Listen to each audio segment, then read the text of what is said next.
Pour ce groupe de touristes tout juste arrivés de France, c'est un rêve d'enfant qu'ils pensaient ne jamais réaliser. Une trentaine de passionnés de sport venus à Rio assister aux Jeux paralympiques, tous atteints de handicap moteur ou mental. Malik Batsi est l'organisateur de ce voyage un peu particulier. Ça a été le voyage? Ouais. J'ai mal aux jambes, j'ai pas eu mal. J'ai pas vu les 11 heures en fait. Ici on a des chambres qu'on peut adapter.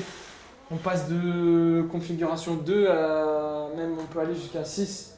Voilà, donc ici on a des salles de bain qui sont faites et pensées pour accueillir des gens en fauteuil et du coup ça fait aussi la différence. Des salles de bain adaptées, jusqu'aux machines de rééducation physique.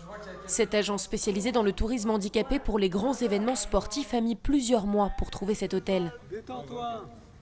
Cela fait 7 ans qu'il a créé son agence, pour une raison particulière. Moi j'ai eu cette idée-là parce que ma mère est handicapée, donc j'avais une sensibilité sur le sujet. Et en fait, les grands événements, ça me passionne. Donc je me suis dit, il y a quelque chose à faire vu que c'est difficile d'y aller avec un public handicapé. Un défi logistique ici, car en matière d'accessibilité, le Brésil est en retard. Ce véhicule-là, c'est le seul de Rio. On a un micro-bus 22 places qui est unique à Rio. Sa première destination, la Coupe du Monde d'Afrique du Sud, puis les Jeux Olympiques de Londres, et cette année Rio et ses points de vue, comme le pain de sucre, l'un des rares sites de la ville à être adapté au fauteuil roulant. Toute la zone ici, c'est là qu'il y a les épreuves de voile.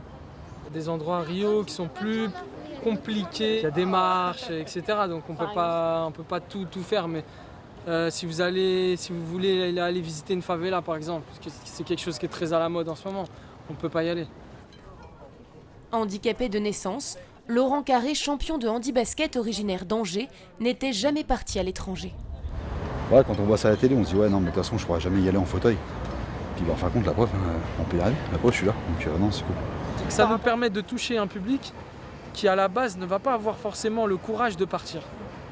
Les grands événements permettent aussi d'avoir de la mixité entre les gens et de faire se sentir un voyageur handicapé comme tout le monde, parce qu'il a accès comme tout le monde à la finale de la Coupe du Monde, à la finale du 100 mètres et qu'il va voir ce qui lui fait plaisir.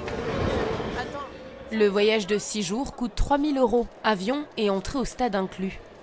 Il a fallu vérifier que tous les lieux des épreuves s'étaient bien dotés de rampes d'accès et de sièges adaptés avant les Jeux. Ne reste plus qu'à profiter comme n'importe quel supporter. L'objectif réellement c'est d'avoir de plus en plus de monde qui puisse profiter de toute cette ambiance et de tous ces voyages, parce que c'est ça l'objectif au final. C'est que le service soit accessible au plus grand nombre et pas à une minorité. Prochain défi, les Jeux d'hiver de Corée du Sud et la Coupe du Monde en Russie. Pour ces touristes, le monde n'a pas de limite.